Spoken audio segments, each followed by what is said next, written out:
ભાવનગર શહેરમાં છેલ્લા 2 મહિનાથી નોંધાયેલી હીરાના વેપારીની પોલીસ ફરિયાદને પગલે ડાયમંડ એસોસિએશન મેદાનમાં આવી ચૂકી છે। વેપારીઓને વારંવાર પોલીસ સ્ટેશન બોલાવવા અને વર્તણૂકને પગલે આક્ષેપો કરાયા છે।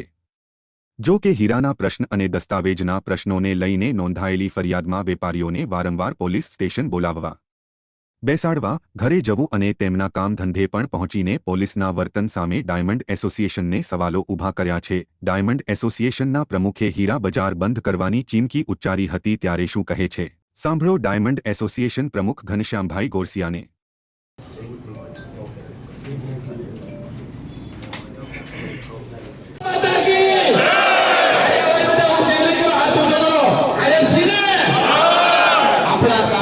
आई बात रजूआत नो करे रेकॉर्डिंग माइक में गायो बोले रेकॉर्डिंग नो आपणे तो 5 जण रेकॉर्डिंग સાંભળી લેજો કે પોલીસ કઈ સ્ટાઇલ થી બોલાવે છે ગુનેગાર હોય એમ અને આરોપીની અરજીના આધારે જે ઉઠી ગયો છે એની અરજી બોલાવે છે।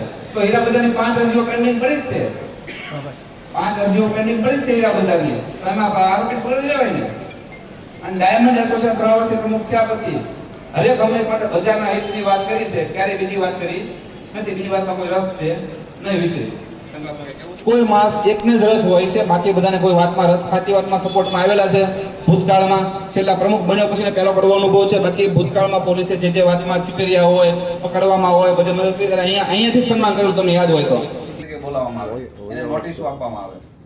આરોપી 6 કે 12 કલાકમાં છૂટી જાય છે, પણ જેને હીરા લીધા છે ને એને 6 વાર બોલાવવામાં, અડધો વારો બેહારવામાં આવે, ફક્ત ને ફક્ત માનસિક હેરાસમેન્ટ માટે। છેલ્લા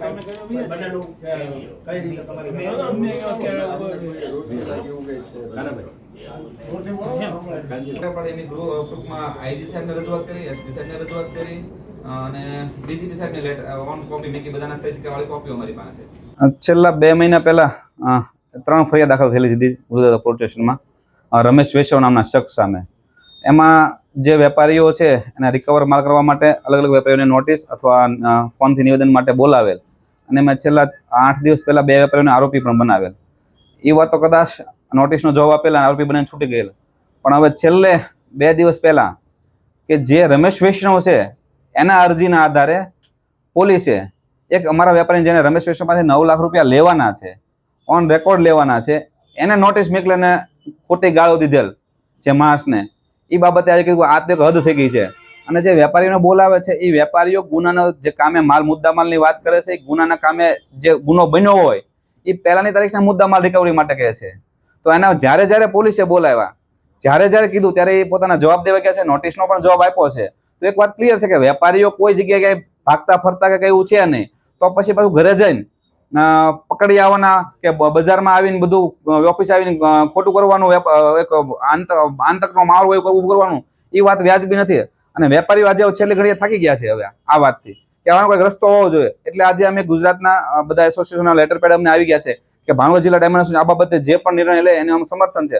બોટાદના પ્રમુખ સાથે છે અને એક મેટર સમજાવવા માટે, અને અમે અત્યારે એક નિર્ણય લીધો છે કે જો હવે ભવિષ્યમાં હવે પછી 8 દિવસ પછી કોઈ વેપારીને ખોટી હેરાનગતિ થશે તો અમે મુખ્યમંત્રીનો પણ ટાઈમ લીધો, રજૂઆત માટે જશું અને હીરા બજાર બંધ કરી દઈશું।